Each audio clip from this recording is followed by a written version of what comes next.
Yo man, it's sheepblaster, and ow. I wrote about this in my book, but I'm gonna say it in a video. And I just want to say that your environment determines a lot about you, a lot more than you would think. If you're in a environment that is conclusive to, you know, partying and smoking and drinking and doing drugs and, you know, having meaningless sex and doing all that degenerate stuff, then you're probably gonna end up doing that stuff. If you want to change and if you want to stop doing those bad behaviors, you have to change your environment. You have to take yourself out of that party sphere and put yourself in a place where you can't do those things anymore. That's literally like Hamza's story, is that he was at university, he was doing shit, he wanted to do better, so he moved to his fucking parents' house where he couldn't do those things, and that's when shit went off for him. And you know, that's the same for me. My life changed after I moved to Thailand. And I know that's a pretty dramatic move, right, from the UK to Thailand, but it fucking helps. But at the same time, in Thailand, I was getting invited to parties, and I was getting invited to go clubbing and drinking and all that kind of stuff. And you know, I at that time really cared about my reputation and how, or whether or not I looked cool.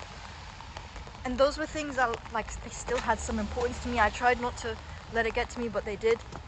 I'll tell you about the last time that I saw this, like, big group of degenerate people. They were holding me back for a long time because I kept hanging out with them because I thought I was having fun, but I wasn't. I was just getting too drunk or too high, and it was just doing shit for me. I'd come home and I'd be hungover for days, and I would fall off of, like, my routine of, like, self-improvement and everything. And, you know, it was really, really hard. Last time I saw them, they gave me an hour's notice, literally just like 1 hour, and it would take me like 30 minutes to drive there, so I only had 30 minutes to get ready. And I didn't even really know what was happening. They just told me, oh, we're having like this little pub crawl where we're gonna go to like all the pubs in Chiang Mai, we're gonna walk through the city, and we're gonna, you know, have a drink at each one, and we're gonna dress up as tourists. And it's kind of like a game, like, oh, you can't like talk in the pub or the 7-Eleven or something, otherwise you gain points or lose points or something like that. And you know, there was a lot of things that I didn't realize. You know, I talked to Jamie, like, oh, should I go? It sounds pretty fun, like, I'd love to dress up as a tourist. So yeah, I went, I drove there, and it was not what I expected. We just went to every single 7-Eleven, every single Tesco's, all the corner shops. We only went to one singular pub. And the drinks were too expensive there, so I didn't even have one. And, you know, every time we'd go to a 7-Eleven, we would buy like a beer or one drink, and we'd have to chug it outside. If you can't finish your chug, then, oh, you lose points, or, oh, you have to do this and that. After about my 4th beer of chugging, I was like thinking like, man, this is not fun. Like, I thought we'd go to like the actual pubs in Chiang Mai, because there are a lot of places where you can go and have a drink and have a good time because there's live music or there's cool pubs. Like, there's so many hidden gems that I wanted to discover and what I thought we would be doing. But no, we were just going around to every 7-Eleven, like, bro.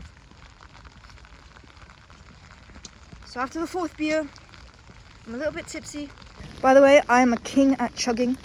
I felt like the man. And everyone's feeling a bit good. It's getting a bit more fun. Everyone's giggly. But by this point, I'm like thinking like, man, I gotta drive home. I can't stay. So I talked to my friend who invited me, and she's like, you're going? And I'm like, well, is it an option? And they're like, no, man, you're gonna fail the game, and then we're gonna egg your house if you quit. And I was like, you guys don't even know where I live. And they're like, yeah, but we know where your dad lives, so we'll egg his house. And I'm like thinking like, man, I don't even fucking live there. But I don't want my dad to have to deal with getting egged by some random fucking idiots. So I'm like, alright, fuck it, I'll stay. By the end of the night, everyone's fucked up. I'm not feeling great. I call an Uber back to where I parked my bike, and I drive home. And I'm driving so drunk, and it's cold, man. It was fucking cold. It was November, and all I had was like a little thin hoodie, and I was thinking, all I could think about while driving is that I could die tonight, and it would not even be like, it would just be a stupid thing that happened. If I died, it would be their fault. When I got home, I was spinning, like I was getting the spins, bro. I got into bed. Well, I brushed my teeth and then I got into bed. The next morning, I spent 2 or 3 hours just throwing up. I felt like shit for like 2 days. It took me 2 days to recover from that day. And by the morning, I was thinking like, man, this bitch that invited me, she didn't even tell me like not to come if I'm driving. And I didn't appreciate that, so I told her, and I was like, bro, I feel like you don't give a shit about me or my well-being, so I'm never going to see you again. It's pretty much what I said.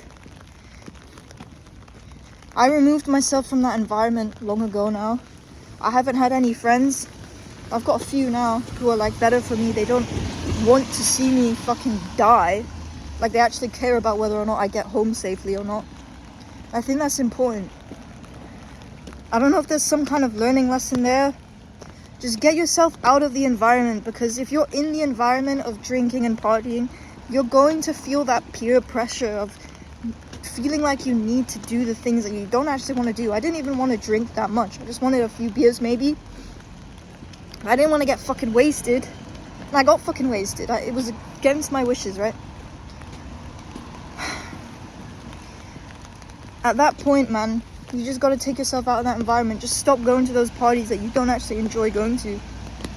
Because otherwise you're just going to waste your money, you're going to waste your energy, and you're going to feel like shit all the time. You're not going to be able to change, because if your environment does not change and is not supportive of your desired change, then you won't change. It's as simple as that. So, yeah, I'm going to talk to you later. I hope that story, like, helps you in some way, if you could learn something from it. Peer pressure for me is like almost impossible to deal with, so I think the only solution for me was to just get out of there. So yeah, I'll talk to you later. Peace out. My hair's stuck.